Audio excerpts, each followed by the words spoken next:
अब बात करते हैं इन सब का जो इतने सारा जो नुकसान हुआ, इतने सारे जो लाइव लॉस्ट हुए, इतने सारे जो पैसेंजर्स जो बहुत एक्साइटमेंट के साथ लंदन घूमने जा रहे थे या फिर किसी भी पर्पज से आ रहे थे, इतने सारे क्रू मेंबर्स की जाने गई या फिर मेडिकल में जहाँ पे मेडिकल कॉलेज था वहाँ पे स्टूडेंट्स की जान गई, वहाँ वर्कर की जान गई, इसके रिस्पॉन्सिबल कौन है? यहाँ पर लोग हमेशा सवाल उठाते रहते हैं और बोलते रहते हैं ऐसे हादसे कब तक होते रहेंगे। हैशटैग अहमदाबाद क्रैश करके कितने सारे वायरल रील्स स्टोरी पोस्ट करके मेंशन किए गए हैं और कुछ लोग तो इस पे जो पायलट थी उसकी बहादुरी को एकदम टॉप लेवल पे बोल रहे हैं कि बहादुरी दिखाई पायलट ने, लेकिन बहुत लोग यही बता रहे हैं कि जो विमान की कंपनी थी उसको भी नीलामी की जा रही है। हेलो एवरीवन, दिस इज राजंजन और आज की वीडियो में मैं आपको बताने वाला हूँ जो अहमदाबाद में जो प्लेन का क्रैश हुआ है जो कि 12 जून को हुआ था, उसमें क्या क्या डिवास्टेटिंग इम्पैक्ट्स पड़े, कितनी लाइव्स गई और वहाँ पे क्या चीज इश्यूज था जिसके कारण जो प्लेन है वो क्रैश हुआ। पूरी डिटेल आप लोग को इस वीडियो में सटीक जानकारी देने वाला हूँ और ऐसे ही डार्क इनसाइड आप लोग के चैनल पर लाते रहता हूँ। तो स्टार्ट करते हैं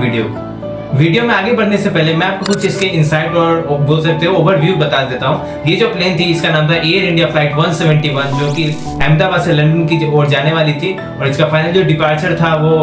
दोपहर के 2 बजे के आसपास था और ये जो प्लेन थी वो 239 के आसपास जो क्रैश हो गई। इस प्लेन में मौजूद थे कुछ 39 ग्राउंड मेंबर और कुछ 11 क्रू मेंबर्स और यहाँ पे 171 के आसपास जो पैसेंजर थे वो मौजूद थे। अब क्या हुआ, कैसे हुआ, इस सिस्टम को पूरी तरीके से समझते हैं। बात कर लेते हैं इसकी टेक्निकल कॉज के ऊपर, क्या इसमें कुछ टेक्निकल खराबी भी थी क्या? तो जो प्लेन था जो अहमदाबाद से टेक ऑफ करने वाला था, वो जो प्लेन था उसमें जो टेक ऑफ करने के समय ही जो इसमें इंजन था उसमें बहुत ही ज्यादा ओवर हीट हो गई थी, जिससे कारण जो प्लेन था वो सही से टेक ऑफ नहीं कर पाया और प्लेन जो टेक ऑफ नहीं कर पाया उसके बाद ही 1.5 किलोमीटर रनवे से दूर जाने के बाद ही जो प्लेन था वो ओवर हीट होने के कारण क्रैश हो गया। अब क्या इसके पीछे टेक्निकली इशू था या फिर कुछ मैनेजमेंट की गड़बड़ी थी, इसको भी समझते हैं। बात करते हैं इन सब का जो इतने सारा जो नुकसान हुआ, इतने सारे जो लाइव लॉस्ट हुए, इतने सारे जो पैसेंजर्स जो बहुत एक्साइटमेंट के साथ लंदन घूमने जा रहे थे या फिर किसी भी पर्पज से आ रहे थे, इतने सारे क्रू मेंबर्स की जाने गई या फिर मेडिकल में जहाँ पे मेडिकल कॉलेज था वहाँ पे स्टूडेंट्स की जान गई, वहाँ वर्कर की जान गई, इसके रिस्पॉन्सिबल कौन है?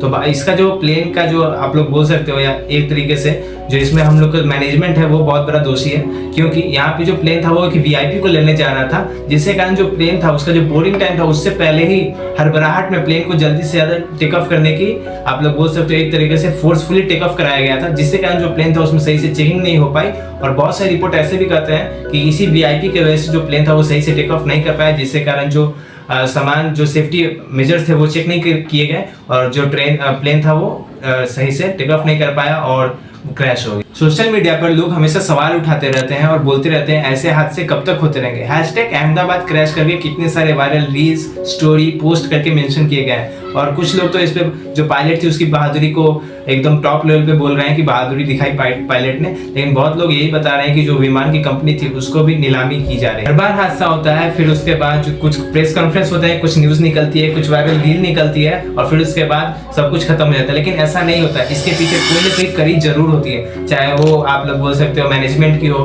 चाहे किसी भी तरीके का टेक्निकल प्रॉब्लम हो, लेकिन कोई ना कोई कड़ी हमेशा छुपी हुई रहती है और ऐसा करके लोग ट्रेंड को खाली फैलाते रहते हैं और जो रियल सोल्यूशन है वो नहीं निकल पाता है। हम लोग बोल सकते हैं कि हम लोग की जो इंसानियत है वो फिर से एक बार सिस्टम के नीचे कुचली गई। ये बात भी चौंका देने वाली है क्योंकि ये जो फ्लाइट था बोइंग 787 ये आज तक का सेफेस्ट फ्लाइट था जो कि एक बार भी एक्सीडेंट का सामना नहीं किया था, लेकिन इस बार ही एक्सीडेंट का सामना क्यों किया? ये वीआईपी के कारण था जो मैंने आपको पिछले अभी बताया कुछ समय पहले, या फिर कुछ और रीजन? इसके बारे में तो रिसर्च चल ही रही है। साथ ही साथ एक और शॉकिंग न्यूज है कि वहाँ पे पूरे फ्लाइट में जो एक ही मेंबर था वो बच पाया, जिसका नाम विश्वास कुमार रमेश। ये जो मेंबर है इससे खुद नरेंद्र मोदी पीएम है वो मिले हैं जाके हॉस्पिटल में और मतलब कि अभी कुछ कहा नहीं जा सकता, लेकिन अभी खतरे से बाहर है और इसकी रिपोर्ट भी बहुत ज्यादा वायरल हो रही है सोशल मीडिया पे और बहुत सारे रिपोर्ट ये भी कर रहे हैं कि नरेंद्र मोदी का एक ऐसा